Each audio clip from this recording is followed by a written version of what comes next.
ಕೂತ್ಕೋ. ಶರ್ಬತ್ ಮಾಡ್ಕೊಡ್ಲಾ? ಏನು ಬೇಡಮ್ಮ, ನಂಗೆ ಮನೇಲಿ ತುಂಬ ಕೆಲಸ ಇದೆ. ಇದು ಕೊಟ್ಟು ಹೋಗೋಣ ಅಂತ ಬಂದೆ. ತಗೋ, ಎಣ್ಸ್ಕೊ. ಇಷ್ಟು ಬೇಗ ಹೊಂದಿಸ್ಬಿಟ್ಯಾ? ಯಾರ ಹತ್ರ ತಗೊಂಡೆ? ನಿನ್ನ ಅಳಿಯನ ಹತ್ರ. ಅಳಿಯಂದ್ರ ಹತ್ರನಾ? ನಿಮ್ಮ ಅತ್ತೆ ಗೊತ್ತಾದ್ರೆ? ಏನೂ ಆಗಲ್ಲಮ್ಮ, ನನಗೇನು ಸ್ವಾಭಿಮಾನ ಇಲ್ವಾ? ಸಾಲ ಅಂತ ತಗೊಂಡಿದ್ದೀನಿ. ನನ್ನ ಸಂಬಳ ಬಂದ ತಕ್ಷಣ ತೀರಿಸ್ತಾ ಹೋಗ್ತೀನಿ. ತಗೊಳಮ್ಮ.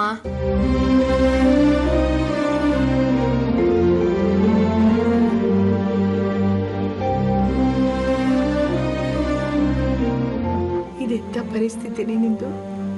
ನಿನ್ನ ಮಗಳನ್ನ ಅನಾಥಾಶ್ರಮಕ್ಕೆ ಸೇರಿಸೋಕೆ ನೀನೇ ದುಡ್ಡು ಹೊಂದಿಸ್ಕೊಡ್ತಾ ಇದೀಯಾ? ಯಾಕಮ್ಮ? ಏನಿಲ್ಲಮ್ಮ, ಕಷ್ಟ ಕಾಲದಲ್ಲಿ ಕೈ ಹಿಡ್ದಿಯಲ್ಲ, ಅದಕ್ಕೆ ಮಾತೇ ಹೊರಗಡೆ ಬರಲಿಲ್ಲ. ಕೈ ಹಿಡ್ದಿದ್ದು ನಾನಲ್ಲಮ್ಮ, ನಿಮ್ಮ ಅಳಿಯಂದ್ರು. ಆದರೆ ನಾನೇ ಅವ್ರನ್ನ ಕೈ ಬಿಟ್ಟು ಹೋಗ್ತಾ ಇದ್ದೀನಿ. ಅದು ಅವ್ರ ಸುಖಕ್ಕೋಸ್ಕರ. ಕೂತ್ಕೊಳ್ಳೆ, ಒಂದು ಲೋಟ ಮಜ್ಜಿಗೆ ಆದರೂ ತಂದು ಕೊಡ್ತೀನಿ, ಬಾ.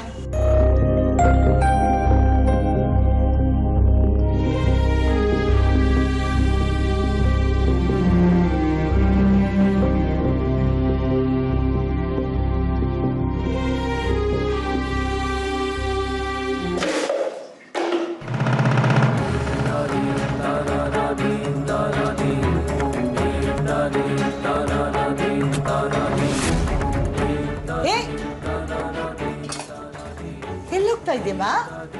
ಬಾತ್ರೂಮಲ್ಲಿ ಏನೋ ಸದ್ದಾಯ್ತಮ್ಮ. ಯಾರಿದ್ದಾರೆ? ಓ, ಅದಾ, ಒಂದು ಹೆಗ್ಣ ಸೇರ್ಕೊಂಡ್ಬಿಟ್ಟಿದೆ ಕಣೆ. ಅದು ನೋಡಿ ನನಗೆ ಗಾಬರಿ ಆಗೋಯ್ತು. ಅದಕ್ಕೆ ಕೂಡ ಹಾಕಿದ್ದೀನಿ.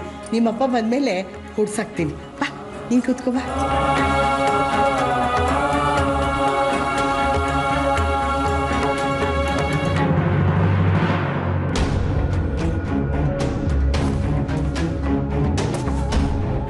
ಅಮ್ಮ, ಯಾರ್ದಮ್ಮ ಇದು ಮರದ ಕಾಲು? ಮುಟ್ಟಬೇಡ ಅದಲ್ಲ. ಬೈಲಿ ಬೈಲಿ, ಬಾ ಕೂತ್ಕೋ, ಬಾ. ಆರಾಮಾಗಿ ಕೂತ್ಕೋ ಅಂತ ಹೇಳಿದ್ನಲ್ಲ. ತಗೋ ಕುಡಿ. ನೀನು ಇಟ್ಟಿರೋದಕ್ಕೆ ತಾನೇ ನಾನು ಮುಟ್ಟಿದ್ದು. ಯಾರ್ದಮ್ಮ ಅದು? ಅಯ್ಯೋ, ಹೇಳ್ತೀನಮ್ಮ. ಅದು ಈ ಟ್ಯೂಷನ್ಗೆ ಬರ್ತಲ್ಲ ಹುಡುಗರು, ಅವರು ಅದೇನೋ ನಾಟಕ ಮಾಡ್ತಾರಂತೆ ಕಣೆ. ಕತ್ತಿ, ಕಿರೀಟ, ಈ ಮರದ ಕಾಲು ಎಲ್ಲ ತಂದಿಟ್ರು. ಎಲ್ಲ ತೊಗೊಂಡು ಹೋಗಿದ್ದಾರೆ. ಇದನ್ನು ಮರ್ತು ಹೋಗಿದ್ದಾರೆ. ಓ, ಅದು ಸರಿ. ನೀನು ಯಾಕೆ ಇಷ್ಟೊಂದು ಟೆನ್ಷನ್ ಮಾಡ್ಕೊಂಡಿದ್ಯಾ? ನಾನಾ? ಇಲ್ವಲ್ಲ, ಅದನ್ನು ನೋಡಿದ್ನಲ್ಲ, ಅಪಶಕನ ಅನ್ನಿಸ್ತು. ಅಂಥದ್ದನ್ನೆಲ್ಲ ಮನೇಲಿ ಇಟ್ಕೋಬಾರ್ದು ಕಣೆ. ಹುಡುಗರು ಹೇಳಿ ಮೊದಲು ತೊಗೊಂಡೋಗಿ ಅಂತ ಹೇಳ್ತೀನಿ. ಇದನ್ನು ಮನೇಲಿ ಇಟ್ಕೊಳ್ಳೋಕ್ಕೆ ಹಿಂಗಂತ್ಯಲ್ಲಮ್ಮ. ಪಾಪ ಮಕ್ಕಳು ನಿಜವಾಗ್ಲೂ ಈ ಥರ ಕಾಲು ಹಾಕ್ಕೊಂಡು ಜೀವನ ಪೂರ್ತಿ ಕಳೀತಾರಲ್ಲ, ಅವಕ್ಕೆ ಹೆಂಗೆ ಅನಿಸ್ಬೇಕು ಹೇಳು?